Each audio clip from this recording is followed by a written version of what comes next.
Welcome back, everybody, to Behind the ToolBelt. I think this is episode 7 of RoofCon 2024. I started counting episodes just that way I can kind of keep track of. 7 sounds like a strong prime number. You know what I mean? Yeah, for day 2. Day 2, I'll take it. Yeah, Orange County Convention Center, Florida, Orlando.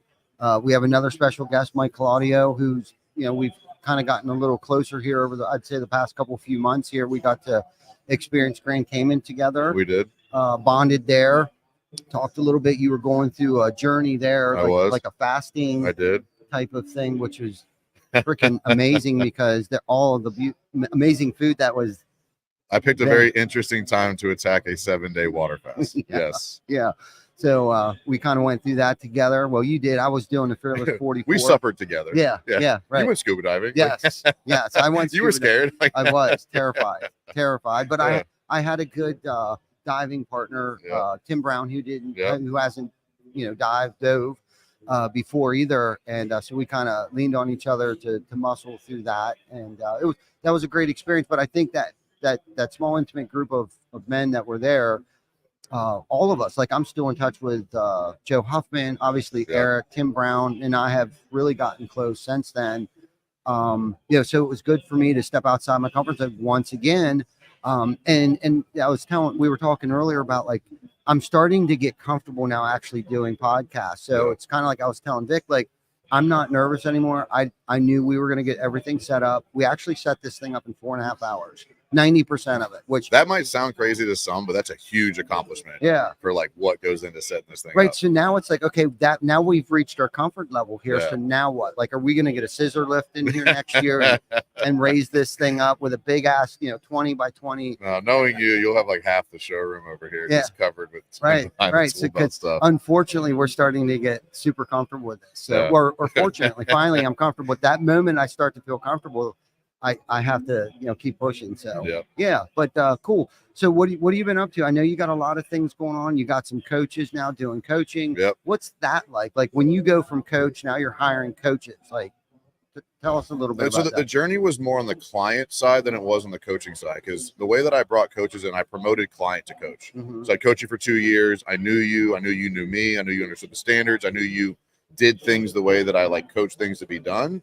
So I trusted you to have the knowledge, but there's 2 major obstacles that I didn't perceive or understand. So the first was clients early on were like, I want Mike. If I can't have Mike, I don't want coaching. I'm like, guys, it's not that I don't want to. I have 45 clients I'm coaching one-on-one. I literally am working 65 hours a week. I can't take more on it. Like, you're like, oh, my money's not good enough for you. Like, no, your money's great. I physically don't have the time left.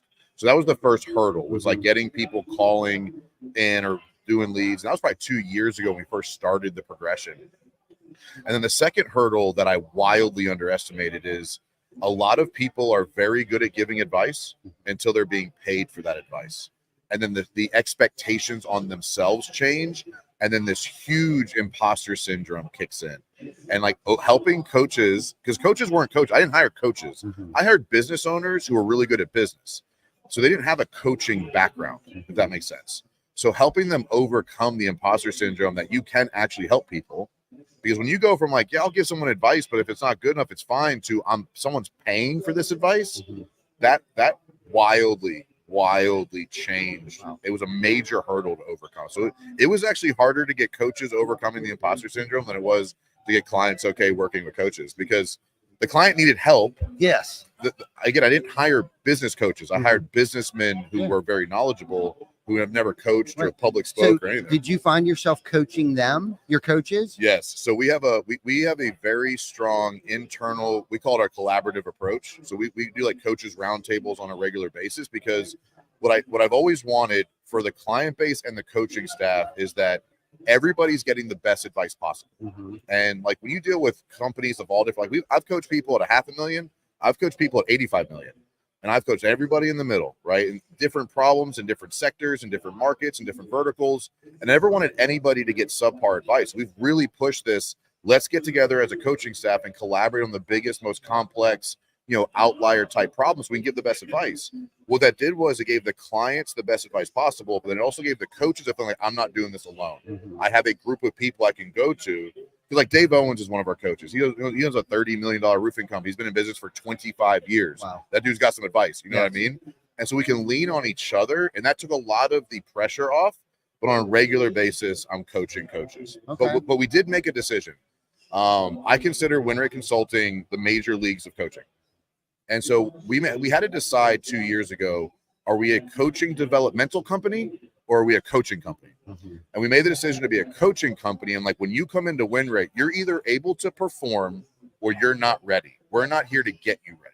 Mm-hmm. You know, you don't put like a developmental running back on the Patriots, right? You just don't do it. Yes. So like we decided either you can do it or you're not ready. Go figure it out yourself, because we don't have time to coach coaches and coach clients. Yes. And the reality is, like, up until recently, I was very in the business. Like, it took a while for me to navigate my way out because, you know, I have the highest paying clients. It doesn't cost extra to have me. So there's like a high profitability impact of me coaching people. And so I was like, I have the least amount of clients now I've had since I started the company. Wow. What probably a great feeling. So when you're bringing in these business owners to be coaches, like, are you specifically targeting certain businesses, or is it just the roofing industry, or we're construction agnostic. Like, we basically home service. We've always said, if you sell a product or service to a homeowner, you're our client. So home services. Okay. Yeah. So my other question is, so I guess you answered my second question, was what would be your favorite client then? Like, it'd be home services. Well, and but back to the question, like how I select coaches. Yeah. It's hyper value focused. Like, I'm huge on core values. I'm huge on mission and vision, as you've evolved in your business as well. We've talked about that. Yep. And so I'll take the right guy who's got the right value alignment, because that person I can trust one-on-one at the room with a client. Mm-hmm. There's very successful people that I wouldn't, like, on a regular basis, like, hey, Mike, you need more coaches? Like, nah, man. Like, there's plenty of people that are not ready to live up to the standards I operate at. And so it's less industry focused and more value focused. But then from a favorite client perspective, it's the same answer. Business is a system. Like, I teach a system. And it's not Mike Claudio's way of doing business. I help people determine what they want and then help them develop the steps to get there. I don't need to know how to do any of the services people do to teach them how to be a good leader, to teach them to build culture, to teach them to build leadership, to teach them how to hold people accountable, to teach them to make decisions by the numbers. I'm a very good businessman. I'm not a roofer. I'm not a general contractor. I'm not a builder. I can help anybody build a better business. I stuck to the construction home service space because that's where I had the most personal experience. Mm-hmm. And like, I think it's the biggest gap. Like, if you look at client experience and skill set and like the individual contributor, that guy with the tool belt, compared to the guy trying to build a business, and a lot of contractors, as you know, are like, well, I'm gonna start my business. I can do it better than that guy. And you don't understand the business side. I am the business side of construction. Mm-hmm. I can't construct a damn thing. Right. Like, the handyman in my house is my wife. Like, I'm not even embarrassed to say it. Like, she is the handyman. Like, I don't mess with that stuff. I don't have the patience for it, man. Yeah. But like, when it comes to building people, when it comes to building processes, when it comes to building, you know, mindset and confidence and grit and resilience, like, I'm that guy. What do you think is the biggest issue when somebody comes to you and hires you? What has been the biggest obstacle or hurdle that they're trying to overcome? So there's two. This is always, I get this question a lot. One, a lot of people come to us in desperation. Okay. They waited to the last minute. They delayed, asking for help. And by the time they do, in a lot of cases, it's too late. Like, it's difficult to turn some ships around. Like, not saying we can't, not saying we're not great, but like, when someone comes into coaching or marketing or anything, if you're in desperation mode, that's like one of the, like, a big one. When I say, when people come to us and they're the right clients, it's somebody who got success on their own, but knows they're not good enough to get to where they want to go. Yeah. Like, that's like, hey, I've done something, like, I don't know what to do next. So are you showing, like, you think their issue is that they don't know how to delegate? They don't have the right team. They don't have the leadership quality. Like, what are you showing them and teaching them? And what is, like, their, like, most people, I guess, because I'm thinking of myself, it's like, I know we're going to do XYZ numbers next year. And I'm working on, for next year, I'm preparing myself. I'm trying to get the right tools, the resources, the mindset, and the skill set to be that CEO of that company. Yeah. Okay. So what would it be like? What is it? A mental block thing? Is it lack of, is it insecurity? Like, there's definitely an insecurity, confidence issue. I'd say one of the biggest things I bring people is I help justify their decision-making, because business is hard and the variables change. And a lot of times, like, your first idea as a business owner is right, but you don't know the next step to take. And so what I do a really good job with is, like, bringing people down and helping them say, okay, if that's what you want, this is exactly what you have to get there. And what happens is when that journey gets hard, if you don't know it's right, you assume it's wrong, and then you pivot. I can be like, no, man, it's hard, but this is the right direction, man. Like, you got to stay here. Here's what we can do to like limit the pain. Here's what we do to limit the risk. And I think the biggest problem I see with people is they don't know when to stick with the pain and when to pivot away from the pain. Right on. And I think I've coached over 300 companies at this point, probably pushing 400 at this point. And I've seen so many of like those hurdles and when to stick with the pain and when to push through the pain, but also like when to fire the top performer. Like, if you've never been coached through that and your fear of saying like, dude, this dude's producing 2.5 million a year, I can never get rid of him. While that dude's poisoning your entire culture, which you've experienced, and we've talked about it. Yes. If you don't know you'll be better off firing that person, you stick with that decision. Yeah. And just like the same thing, like you could have really great cultural fits that are bad performers. Those are actually harder to fire because like they've been with me forever. Yeah, we're kind of going through something. He's like a great guy. Yeah. I just like he's always showing up. But like, and you don't know how much like objectively that decision's stopping you. Yeah. And so what I give people is aggressive accountability. I'm telling you, I know this is right. Whether you agree with me or not, I'm very confident this is the right decision.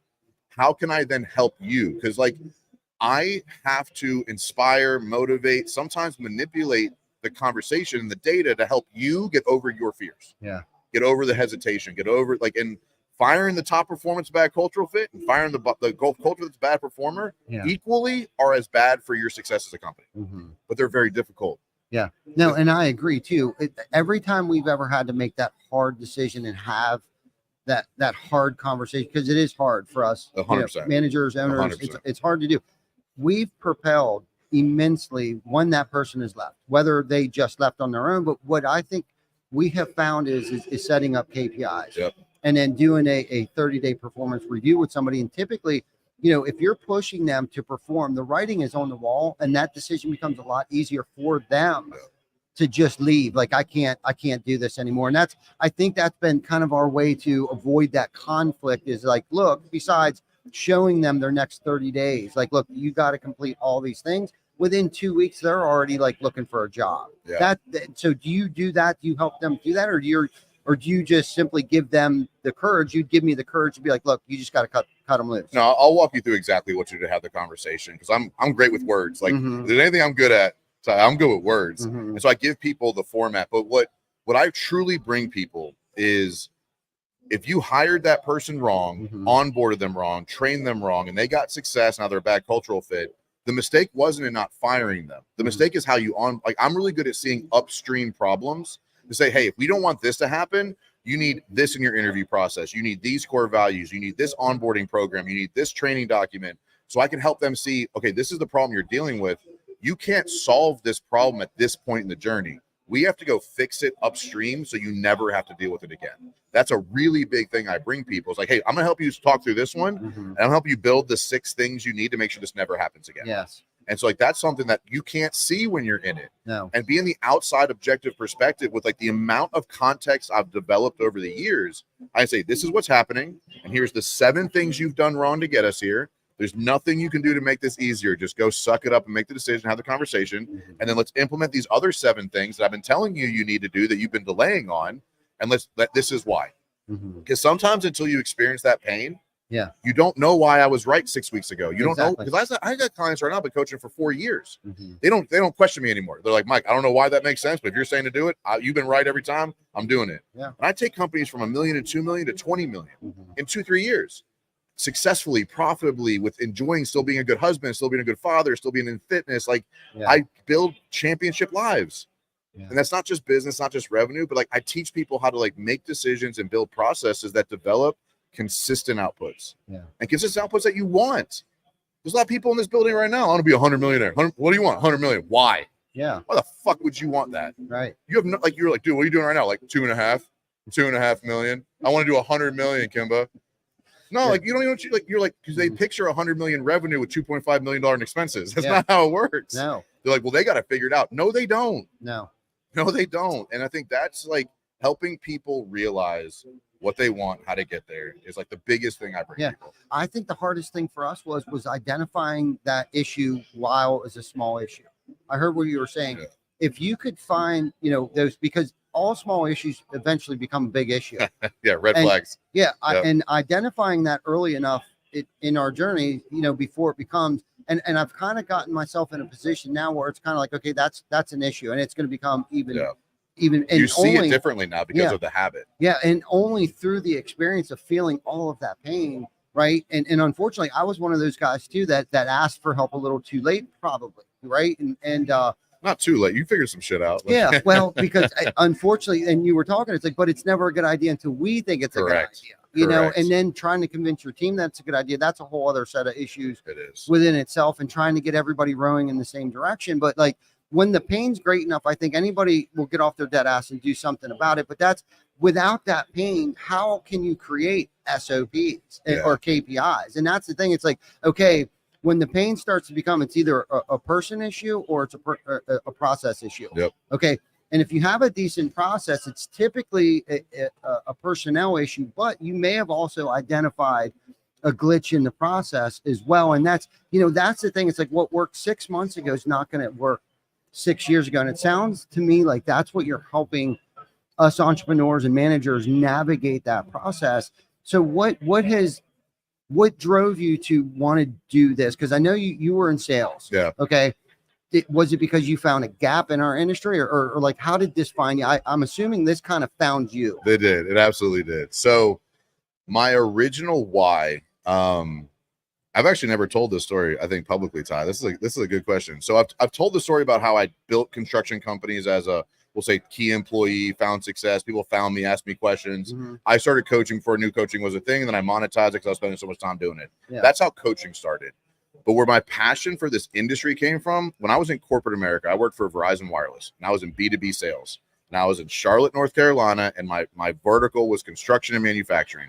And I went into companies in the construction space in 2010 trying to sell iPads. And like at that point, 2010, everybody's broke and iPads don't make phone calls. But the fuck you mean? I'm not spending $1,000 to make phone calls? No, why did I need that? Now everybody has a fucking iPad. But in that journey, my client target was 5 to 500 employees. I stepped into a lot of family-run businesses that were broken. And I didn't know what I know now then, but I knew that, like, man, like, these are some people, like, I'm tired of watching these people work 50 years and have nothing to show for it. They're broken. They're still on the tool belt. And like, again, this was like literally 15 years ago. But at that point, I knew like I can help these people. And that's when I leaving corporate America, I went to work for my buddy who was a general contractor. He was that guy. He was that broken, nothing to show for, work hard every day, show up tomorrow, do the same thing. I'm like, I understand business. I understand sales. I understand marketing. I understand process development. I'm great at leadership. I'm going to go chase something more. Because when I left Verizon Wireless, I was 23, 24, 25 years old, making 160 grand a year. I was fucking rich. Like at that age, and I was living in Central Virginia and Charlotte. Like, that's a lot of money in those cities. But I was like, I can do more. I didn't know what that was at the time, but I was like, I'm going to go work for my buddy. I'm going to help him not be that guy. And I fixed him. And then I went to another company. I'm going to help him not be that guy. And then people just started asking questions. But my real like drive to this industry was when I was selling connected technology, working for Verizon Wireless, watching construction companies in 2010 broken. Like when you see it, like dads and sons at a table going like, Mike, I can't buy a fucking iPad from you, man. We can't even make payroll this week. Like, and I didn't understand. Again, I had no idea what I was actually observing, like I do now. But I felt called to like see these guys. Like, I'm going to help these guys figure something out. And the reality is, I've helped a lot of people through that scenario of like being in the business and not knowing what to do next, and just working hard every day and being a highly compensated employee. And that was the old, like, I've actually never talked about that before. I always tell the story about how. And I don't think I've ever heard. I mean, I've heard bits and pieces of your story, but I don't think I've ever heard, like what gravitated you towards helping other entrepreneurs and other business owners and stuff. And 2010 was a rough time for a lot of people, because we started in 2008, late 2007, early 2008, and things were kind of still popping off at that point in time. But that's also the best time to build a business, is in a down market. That's a different topic for a different time. But I can only imagine what you got to experience. But it also takes some kind of like, it's not magic, but like intuition too, to be a person in your position you almost have to have like a crystal ball. Not that you have a crystal ball, Yeah. but that foresight. I had an itch. I had a trigger. Yeah. I observed something. I felt called to it. Because when I was making 160 grand a year, when I went to work for my buddy, he paid me $55,000 salary. Mm-hmm. And I sold $5 million in revenue for him for 55 grand a year. Wow. I just wanted to go do something, chase something different. And that was the start of everything win rate to be. Everything I learned about that industry, everything I did, every problem, every marketing tactic, networking tactic, building a team, cash flow, I learned by taking his company from 300,000 to 3 million in 2 years. No doubt. And like, I was there for 2.5 years. My first full year, I did 1.5 million in sales. My second full year, I did 3.5 million in sales.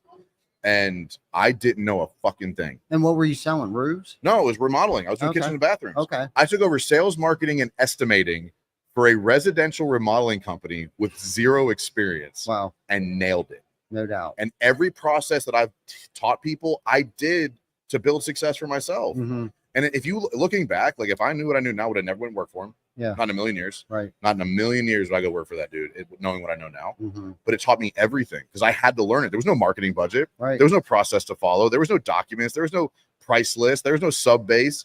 I learned all of that because he was a great doer. Mm-hmm. I was a great manager. Yes. And creating those processes. So when you talk about processes, were the processes up here or were you documenting them? The processes was, let's try this. If it works, I'll write it down. If it doesn't, we'll fucking start over tomorrow. Right. I had nothing to lose. Right. The dude was doing 300 grand a year in revenue. There wasn't a lot to fuck up. Right. Like it wasn't a lot there. Yeah. And so it was a lot of like, I would just test and try, test and try, test and try, get kicked in the face, kicked in the face, kicked in the face, lose the deal, lose the deal, lose the deal, lose the money. Like, that's how I did it. And I started documenting things because like, that's just how I think. Mm-hmm. Like I'm a spreadsheet guy. Mm-hmm. And so I started documenting stuff. I started documenting like, well, to get faster at estimating, if I just had a price list of what my subs charge, I don't have to call them every time. Oh, what a brilliant idea. You know how much fucking time I wasted not having a price sheet, right? Like, and I was doing every trade, man, with no knowledge. I had no previous construction knowledge, man, nothing. And I learned how to quote every trade. Mm-hmm. I learned how to build a price sheet. I learned how to negotiate price. I learned I did all of that with nothing. Because I knew for some reason deep down, like I was going to be able to build an impact bigger than I can imagine. And I just wasn't going to give up on that. Man. Wow. And like looking back, I was an idiot. I don't know how I did. Like, I don't know how I built a company, man. I really don't. No doubt. But that's how you did it. Yeah. I was going to say, I think a lot of us go through the same 100%. Exact thing that you were just if talking you don't, about. you don't like believe in it. Yeah. You haven't earned it. It's fragile. Yeah. If you just like walked into business in 2020, mm-hmm. you didn't learn anything. No.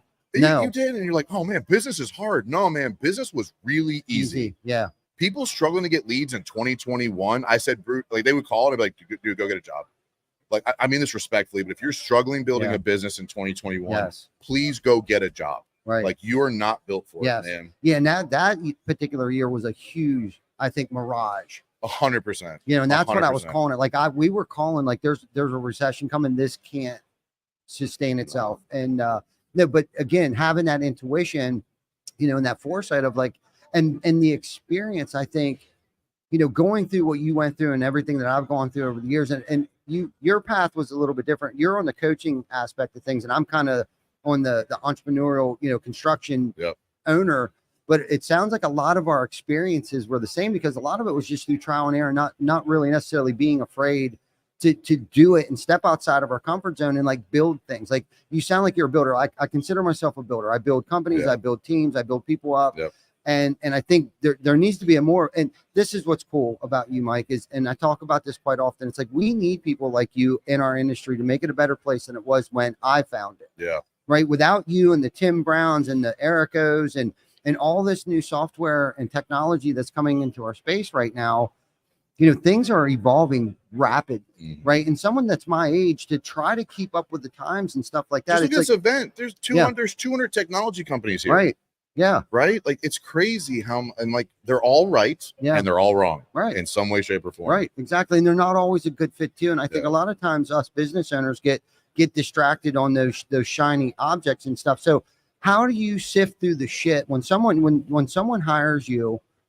How do you sift through the shit and like, do you give them like, do you create their SOPs, their KPIs? Like, is there a dashboard that they like, or do you just talk to them on the phone on a weekly basis? Like what tangible things would I get from you? Yeah. So I'm not going to hand you anything because my goal is to get you to a point where you don't need me. I think a lot of coaches and consultants, like, they kind of drag you out by like not giving you the tools on how to do it yourself.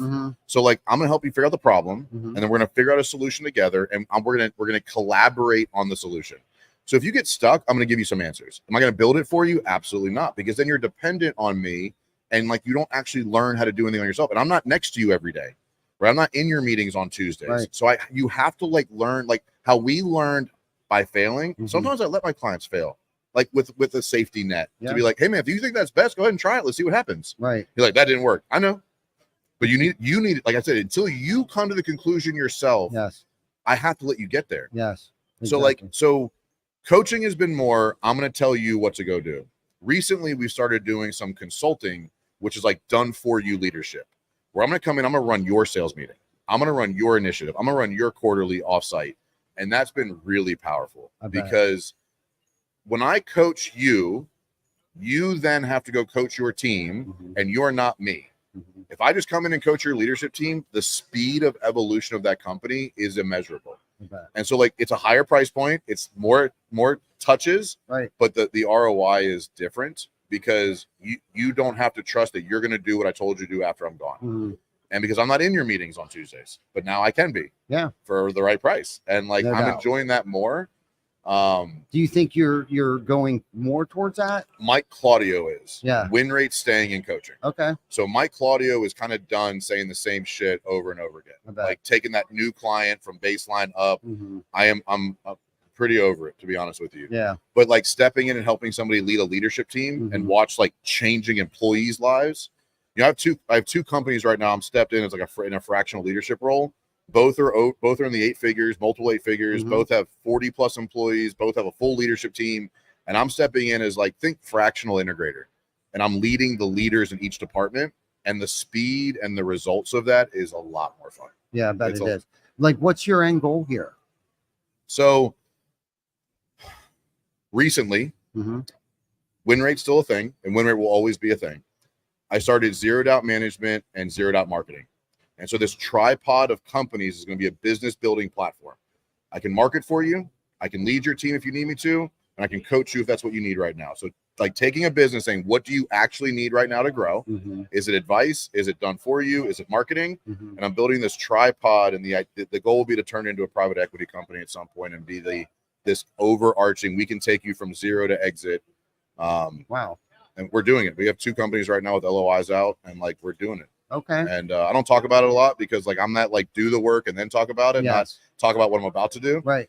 But like, I started the marketing company 8 weeks ago, and we got 15 clients already, and we're rocking and rolling. And what are you doing for some website, SEO, Google Ads? Okay. On the consulting side is that fractional stuff. So we have like fractional CFO services, fractional integrator services.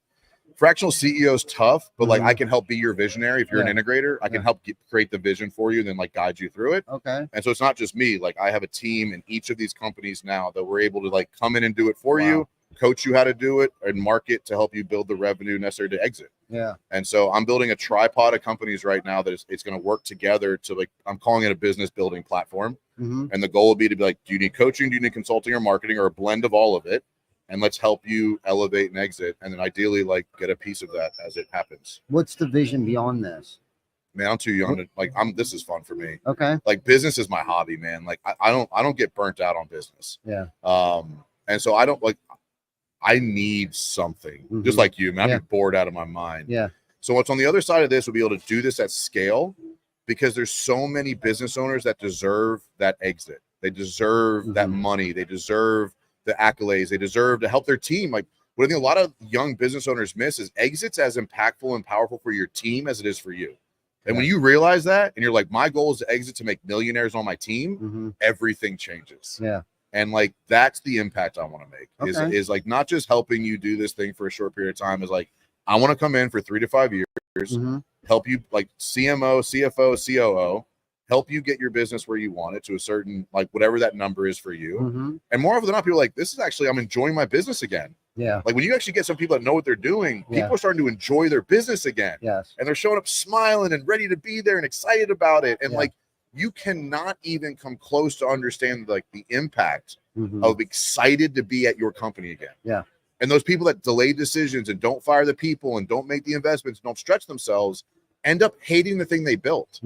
Like recently, I've seen a lot of business owners been like, oh my God, I'm so glad you're here. Yeah. Like I'm actually having fun again. Like this is exciting again. Yeah. And like, that's life-changing. And so outside of this, man, like I'm enjoying being in companies right now. Like really. So you're kind of in the enjoyment mode, but have you found yourself in a position where it's like, I just don't think I'm having fun anymore? That was coaching. Okay. Yeah, I'm not really coaching anymore. Like either I'm coming in, I'm getting a piece and I'm helping you build a company to exit, or I'm not interested. Yeah. So that's the Mike Claudio side. Okay. But I'm loving watching business owners step into coaching roles at WinRate. Yeah. Right. And helping that next round of people.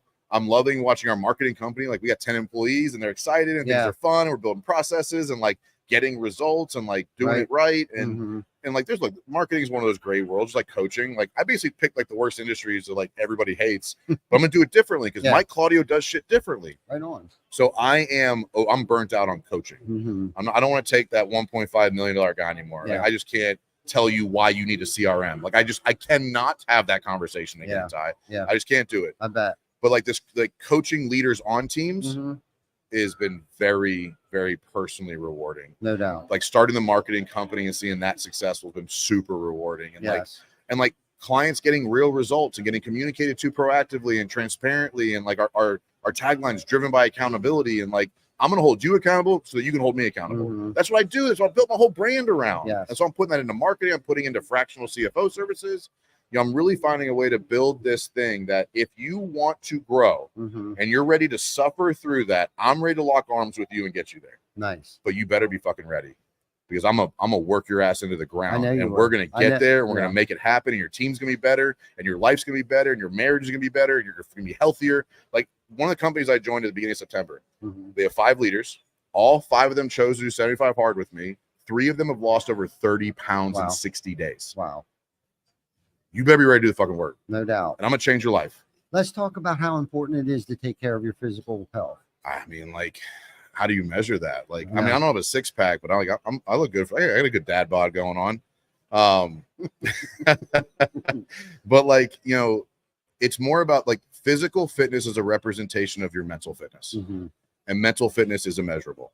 And if you can be consistent, like this is a representation of how you make decisions. Yeah. Like, oh man, I wish I could get in shape. Just stop putting the shit in your mouth. Like you have full control over that. Yeah. Like I work out at 11 o'clock at night sometimes because that's what needs to happen. Like, yes. And so like, I think physical fitness is necessary to evolve your mental fitness and like your discipline, your endurance, like how long can you suffer is who makes her, like people like, oh man, it's getting so hard. Let me sit down. Dude, you've been at this for like 11 months. Get off your ass and get to work. And so I think the physical fitness is important because it is a result of mental discipline, and mental discipline is paramount when it comes to running a business because it's hard. It is. There's no way to avoid it. It is going to be hard. You're going to have cash flow issues. You're going to have issues with paying yourself. You're going to have people take advantage of you. You're going to get sued. People steal from you. People take advantage of you. Bad reviews. Like, oh man, someone left a bad review today. Cool, man. Welcome to the game. Like, I got sued last week. What do? You call your attorney and you let them do their job. Like this is like, if you can't handle that, you just can't do it. Yeah. And like, you might be able to build a really good $500,000 company, take home 120 grand a year. And if that's good for you, man, I'm happy for you. Yep. But that's not like what I'm about. That's not what you're about. No. And so, but I think the physical fitness is important because it represents the example that you operate by in your mental fitness. Yeah. And I like that. The discipline, without discipline, you can't have consistency. And I think a lot of it too, for me. So most recently, so we do the Fearless 44 and, 44 days just isn't enough. It really isn't. That's just scratching the surface. Yeah. And I think where a lot of people get hemmed up is that delayed gratification. I think we've become like this instant gratification world, and putting in the time, putting in the pain, and grinding it out. Like, and me, I'm not in the greatest shape in the world, but I'm working towards it. Like, I want to be like in the greatest shape of my life by the time I'm 50. I actually want to be 50 years old. And I want to say to myself, like, I have never been in such great shape, but I know that's not going to happen in 12 months. I know that's not going to happen in 24 months. Unfortunately, or fortunately, I still have 36 months to hit that goal.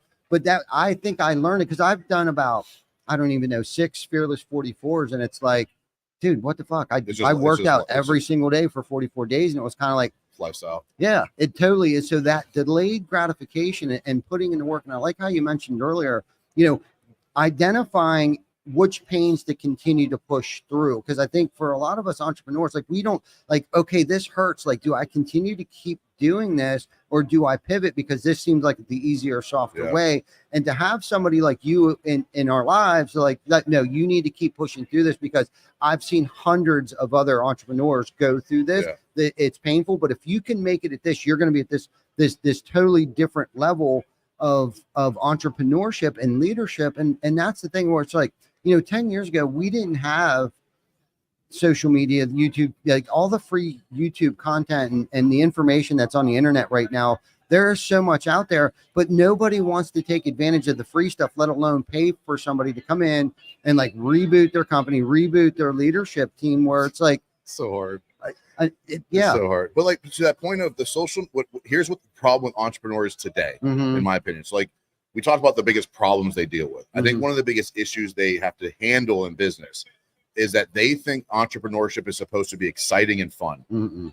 Winning is boring and monotonous as crap. Like it's showing up every day and doing the same shit and no one knows about it. And you got to sit down and do the reports and look at the things and have the conversation for the 10th fucking time with that person that doesn't want to do their job. And you got to show up. You got to be there for your parent. You got to be there as a parent. You got to be there as a husband or a wife. And like business is not exciting. No, it sucks. It sucks. Yeah. It always sucks because like it's supposed to.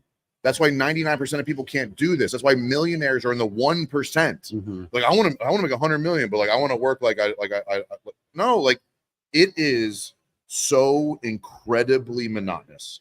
It's so incredibly boring that they think they're doing something wrong because the YouTubes and the Instagrams and the Facebooks make it seem like, well, if I'm not having fun and doing exciting stuff and celebrating all the time, I must be doing something wrong. Back to that, like, how do you maintain course? Yes. I think they think it's supposed to be exciting. Yeah. Yeah. We're coming in high-fiving every day. No, more often than not, you're walking in with your head in your hands, about to cry, saying, how am I going to overcome this one? Yeah. And then the ones that succeed, like you, making 20 years and multiple 8 figures, I don't know how I'm going to solve this. I'm going to show up and I'm going to try real hard. Yeah. And I'm not going to give up till I get there. Right. And that's the difference. And that is monotonous, man. That is face into the storm forever. I think it helps when you find your why and identify the why. And success is measured by the impact that you have on people, right? And that's, for me, of course, I got into it. It wasn't purpose, right? Today, for me, it's purpose. Before, it was survival, right? Yeah. When I got into the entrepreneurship, it was all about survival. And I got mouths to feed, bills to pay, and all that stuff. And then, then there's status, right? I think David talks about there's 4 levels.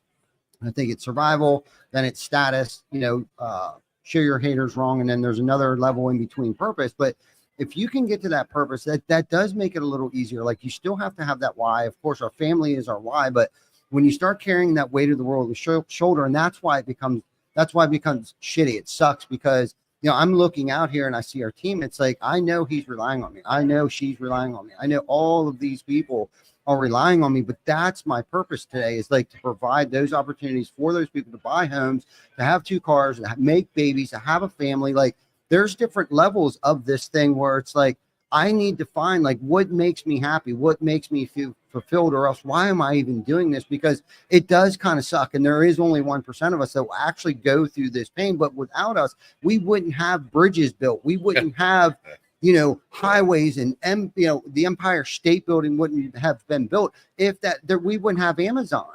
We wouldn't have Coca-Cola. All of these things you have to learn and go through and endure the pain. We wouldn't have this building wouldn't be built. Hunter Blue building, RoofCon. Like I see him pacing back and forth. He does not look like he's having fun. No, he doesn't. Yeah. No, these events are grueling. Right. Grueling. But and people are like, why is he such an asshole? Well, he's not. No, and not at all. Not at all. Not at all. And I meant for me, because I'm sure people wonder why I'm such an asshole half the time.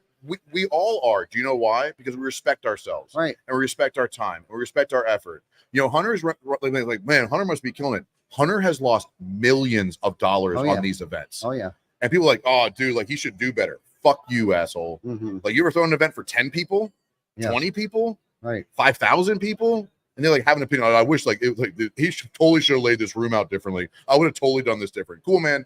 I'll come to your event whenever you throw it. Yeah. But like people like, well, you're an asshole if you don't respect my opinion. just because you can shoot me a DM doesn't mean I need to receive your opinion. Yeah. Like, I'm not walking in your front door being like, fat ass, get off the couch. Right. It pisses me off. Sorry. No doubt. No doubt. Okay. We could keep talking for all day. Yes. So, okay. You're still taking clients on. Yeah. Win rate's still coaching people. Mike Claudio is not. Okay. Mike Claudio is leading business. What's the easiest way somebody could get a hold of you? I'm sure there's all kinds there's people here. Yeah. Look, if you go to winrateconsulting.com, if you're interested in marketing services, zerodoubtmarketing.com, and like, this sounds super douchey, but like, if you just Google Mike Claudio, you're going to find my stuff. No doubt. I've released thousands of pieces of content. I got dozens of companies. Like, just Google Mike Claudio, you'll find the stuff. But like, zerodoubtmarketing.com. And he's got a book. Got a book, hashtag Too Strong. Yep. How to win fast and win often in a world full of obstacles. Released that, published that in 2021. Podcast, the Big Stud Podcast. Mike Claudio on YouTube, got like 20,000 subscribers and release some videos on a weekly basis. Yeah, so I follow you. I've read your book. I got your book. When are you coming out with your next book? Great question, Ty. Who teed him up for that? I'm fighting somebody on that one. I was actually talking to somebody about it this morning. Like, my first book was like my brain dump of like stories I wanted to tell. I didn't write it for a person. Okay. So I'm trying to figure out like who's the person I want to impact next. Like, what's the avatar? Yep. Because I contributed, I think so did you, to Savati's book. Yes. Yep. And so he was targeting like new business owners, right? And like, my last book was written in just a general, like, I want to get my story out there. Like, that was like Mike Claudio's first published thing. My next book, I want to be more intentional for a specific person, right? And I don't have the answer for that right now. I have 3 books that I've started. Okay. But like, the first one felt passionate and it poured out of me. Yeah. I'm not going to force a book. Yeah. Because it's out there forever. Yep. I'm not going to force it. I know for a fact that when it hits, it's going to pour. And I think as soon as I figure out who that person is I'm trying to write it for, it's going to happen. But like, right now, like, I'm really, really, really deep into building teams. No doubt. Like, I am a builder of people and a builder of teams. And I am loving that to the extreme right now. Right on. And it's a lot of fun. Okay. One more question. Let's do I'll it. let you go. Okay. So with your book that you've already written, do you look back? Like, will there be a follow-up to that book because your perspective has changed, or do you still fully believe in everything that you put in that book? I think there's some things that have changed due to how technology has evolved, and some things that may not work the same in like certain strategies. But like, that book was about mindset and preparation and planning, and like, that would stay the same. Like, that's like a forever book that like will always be impactful to like how to win. There are a few things that probably wouldn't land in today's environment, just how things have changed. But no, there would not be a version 2 of that book. Like, that was a good, well-written. So I wrote it when COVID hit. Like, quick story. So when COVID hit, I lost all my clients because I was a coaching company, and like, businesses were like, what's essential? Yeah. Like, well, yeah, whatever. So I lost like a bunch of clients overnight. And April 2020, I wrote the book. Okay. So I was like, I gotta dive into something, or I'm gonna dive back into drinking, and drunk Mike ain't fun for nobody. Yep. And so wrote the book, and then I put it on a shelf.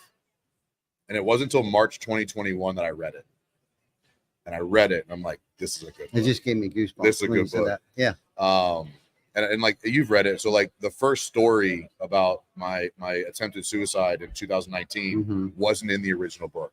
I think God delayed it because I drove home from the gym one March morning, 2021, and it poured out of me. And I sent it to my editor. I was like, that's the first chapter of the book. Let's get this published. It gives me chills. But like, I've gotten thousands of DMs. Mike, thank you for sharing that. Because if you dealt with that, that means I can like overcome this and the hope it's created. And so, no, I read it in March 2021. So this is a good book. I forgot about it. Like, I just typed it, put it on the shelf. Read it a year later, released it, spring 2021, and we've sold thousands of copies. And I say sold, like, I don't make money from it. You don't make money on books, right? But I've impacted thousands of people with it. And but I that one's good. That's like the first one. You don't fuck with the first one. That's right. That's kind of the baseline. That's like, this is where everything came from. And so I just didn't know if you had any regrets or guilt. Nope. That by book, putting that out there. Not at all. Okay. Not one bit. Like, was it a perfect book? Absolutely not. But I was proud of it. No doubt. And I'm still proud and you of should it. be. Yeah. You should be, man. I appreciate it. Thank you so much for what you do for our industry, Mike. Thank you. And thank you for coming on the podcast. Absolutely. If you haven't liked, loved, shared, please catch this one on the rebound, because on the replay, because this don't be a taker. This dude puts a lot of effort in, dude. Like, just like the thing, comment on it, help him out. Thank you. Till then, I think our next one's at 1:00. We got CR3 coming on. Carney from CR3. I got the franchise model roofing thing. We're gonna have them come on here 1 o'clock. So, Awesome. Yeah. All Thanks, right. guys. Till then, see ya.